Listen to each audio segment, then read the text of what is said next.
So what we're going to do now is you've got some interesting areas inside the vehicle itself, particularly pertaining to how they would do traffic enforcement in relation to speed. So let's take a look inside the vehicle at that area.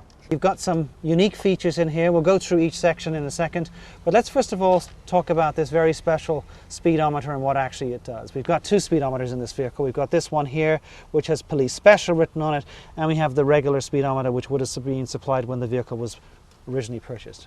That's correct. The speedometer in the dash has never been hooked up. It's all on zero. The odometer reads zeros. It's all run through a calibrated police speedometer.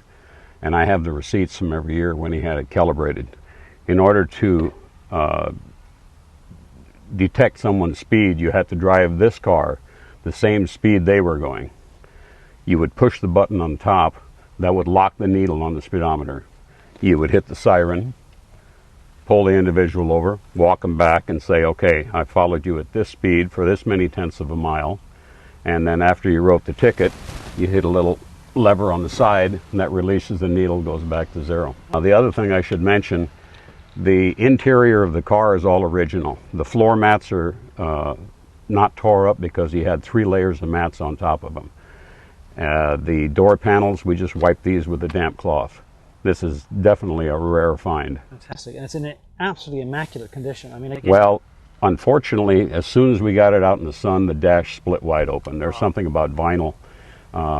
As it ages, it just doesn't stretch like it used to. No, and the window seals, I have a lot of people remark on those, where I got the new ones. These are the originals. Okay. We did not replace any glass. We wiped it down. Fantastic. Basically. Now, also another feature in here is the seat covers. We have the clear plastic seat covers. We did replace these. Right. The original Finger Hut seat covers, which was a mail order catalog, probably cost about $15. Right. To have the seats restitched because the stitching was starting to let go, and have these seat covers made was $750. Oh. As we move inside the vehicle a little bit, you've got your radios. Of course, you have also a Remington shotgun, 870 by the looks of it. Let's talk a little bit about the control units that you have inside the vehicle. So if you can tell me about, you've got your basic toggle switches there. Well, what we had originally is we had a lot of 6-volt equipment, the lighting and the sirens and whatever. Not being practical today, we bypassed that. We have a lot of LEDs now. It makes it convenient for car shows. I can let all my LEDs run all day, and with the lighting, rotating beacons and whatever, I'm only pulling like 3.6 amps. There was a city radio and a county radio. That one over there that looks like a telephone is actually a CB radio. Okay. That has a telephone type receiver. Another feature in here that old car buffs know is, do you have any idea what that is? No. That is a bag of Bull Durham. Bull Durham was smoking tobacco. And you rolled your own cigarettes, but in a car you would use it to defog the windshield. And you would get this wet. You could also use it to get road grime off the outside. You wipe your wiper blade, and bingo, you got vision again. So, and this has been hanging in this car since back in the 60s. Fantastic.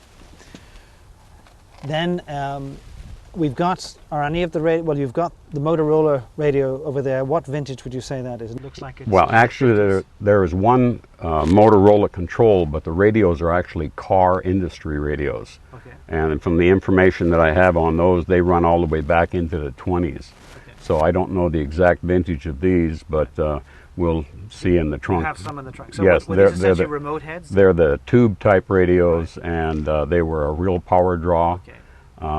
Like I said, most cars of that vintage, or police cars, did have the big interceptor engines. Right. Some of the city of Portland police cars and some of the county cars only had 6 volts. And there's the original basic light that they were using to pull people over to a degree? This is the handheld floodlight. Right. It has a red plastic lens over it. Right. And that's what he would use. In that head, that would have had a Par 46 halogen bulb and reflector, and I see you've now put an LED in put there an as a LED way in to there. reduce the draw. So that's about the only thing you've changed. Anywhere where there potentially might have been a halogen draw, you put some LED in, if you can get an LED unit that will work for you. Right. Fantastic. Okay. You've got some old uniforms in here. If you want to briefly explain a little bit about those. Well, this is unique in the fact that this shirt, do you see the military tuck and the tight creases? This was cleaned and pressed in 1972, Right. and they've been in a closet ever since. This one is a jacket that he didn't particularly like to wear, but he thought it was too bulky. And like I say, it's from around 1970, and it looks like it's brand new right off the hanger. Now we have his weapons as well. There were 3 handguns. The shotgun we added in the car. Don never had one in there. We added it for effect, and when we show the car. Sure. And he had the okay to put one in, but chose not to. You've got 2 lollipops on the back. Were they original equipment? He had lights that mounted in that position, but we put LEDs in here as well, and I did some creative wiring to make them alternating flashers, use some diodes so that we can use the alternating flashers, and they'll still light up when we do this, and if we show the car, we can activate those and not affect the incandescent lights in the car. Okay, all right. And then the next thing is that you've got a Kojak light also there, not just for display, really. Don had that, and he had a number of outlets on the car for that style of light. And when we show the car at cruise-ins or whatever, we put that on. I've also taken the bulb out of that and put in a small LED. And one thing, of course, I want to make clear is that Kojak is a term I use, and it goes back to a television series that used to run with the famous actor Telly Savalas. So if it's not in your generation, tough. But basically that's what this light ended up being called because of the way Telly Savalas would put it on the roof of his car, hence the name Kojak light.